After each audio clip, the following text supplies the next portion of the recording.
Salam. MİQ 2023 imtahanında istifadə olunmuş mətn suallarından biri və onun cavabı izahı.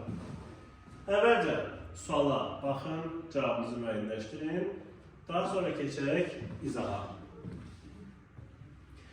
Deməli, mətn belədir ki, tullantıların üzərində mülkiyyət hüququndan imtina etmək məqsədilə onlar mülkiyyətçi tərəfindən atıldığı təqdirdə mülkiyyətində, sərəncamında və ya istifadəsində atılmış tullantıların yerləşdiyi torpaq sahəsi, su tutarı və ya başqa bir obyektin olduğu şəxs onların istifadəsinə başlamaqla və ya mülki qanunvericiliyə uyğun olaraq onların şəxsi mülkiyyətə çevrilməsini təsdiq edən digər hərəkətləri etməklə onları öz mülkiyyətinə çevirə bilər.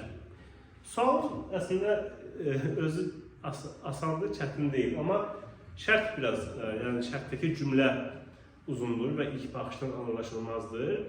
Deyə bilərsiniz ki, niyə belə bir cümlə düşüb? Əslində bu rəsmi bir sənədəndir, səhv etmirəmsə ətraf mühitin qorunması haqqında qanundandır. Və bu bir kütləvi bir hal deyil, kütlə üçün deyil. İstənilən adam bunu başa düşmək məcburiyyətində deyil. Bunu məsəl üçün hüquqşünaslar oxuduqda rahatlıqla başa düşürlər və başa düşməli digər şəxslər kimdir? Rahatlıqla təbii ki, filoloqlar, bilgilər. Biz də hər cür mətni oxuyub anlamalıyıq rahatlıqla. Və burada biz ən azı 2 dəfə, 3 dəfə oxuyandan sonra aydın olur ki, söhbət nədən gedir? Yəni, əgər bir insan tullantılarını atırsa və hansı səbəbdən, onların üzərində mülkiyyət hüququndan imtina etmək səbəbiyle, başqa səbəbdən yox. Yəni, mən öz əşyamı aparım qoyum başqasının bağına, səhər gedim deyim ki, fankəsin bağında mənim əşyam var, o heç, onun bura dəxili yoxdur. Yəni, üzərində mülkiyyət hüququndan imtina edirəm, mənə lazım deyil, tullayıram. Və həmin atıldığı sahə və yaxud da torpaq sahəsi və yaxud da su tutar, onun sahibi qanunvericiliyə uyğun olaraq onların şəxsi mülkiyyətinə çevirə bilər. Yəni, həmin tullantılardan özü nəyəsə yararlı bir şey varsa istifadə edə bilər. Budur, yəni. Kimsə nəyəsə atıb, həmin atıldığı yerin yiyəsi də deyə bilər ki, tullayıblar, mən bundan istifadə edə bilərəm. Və doğrudur, yanlışdır, məlumat yoxdur, bölmələr var burada.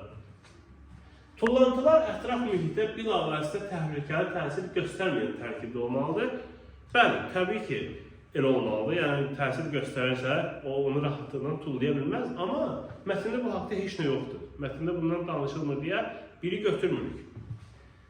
Tullantının mülkiyyətçisi, tullantını əraziyə mülkiyyət hüququndan imtina etmək məqsədilə etmiş olmalıdır. Bəli, üzərində mülkiyyət hüququndan imtina etmək məqsədilə tullantını atır. Deməli, 2-ni götürürük. Gəldik yanlışdır bölməsinə. Burada yazılır ki, tullantılar su hövzəsinə atılmış olmamalıdır. Xeyr, burada deyir ki, torpaq sahəsi, su tutarı və yaxud da başqa bir obyekt. Deməli, 3-dəki fikir yanlışdır. Yanlış olduğuna görə bunu götürürük. Yanlışdır bölməsinə verilir, baxın. Deməli, 3-ü götürdük. Ərazinin bilavasitə mülkiyyətçisi olması mütləqdir, doğrudur. Doğru olduğuna görə yanlışdan bunu götürmədik. Deməli, 2, 3. Məlumat yoxdur. Tullantıların texniki cəhətdən təşkil olunan xüsusi tutarlarda və ya bu məqsədlə ayrılan sahələrdə növlər üzrə saxlanılması təmin edilməlidir. Bu haqda məlumat yoxdur. Ona görə 5-i götürürük. Həmin ərazi ilə bağlı müəyyən hüquqları olmalıdır. Bəli. Məsələn, o ərazinin sahibi olmalıdır həmin adam. Bu haqda məlumat var. Ona görə məlumat yoxdur bölməsindən altını götürmürük. Düzgün cavab nə olacaq? 2, 3 və 5.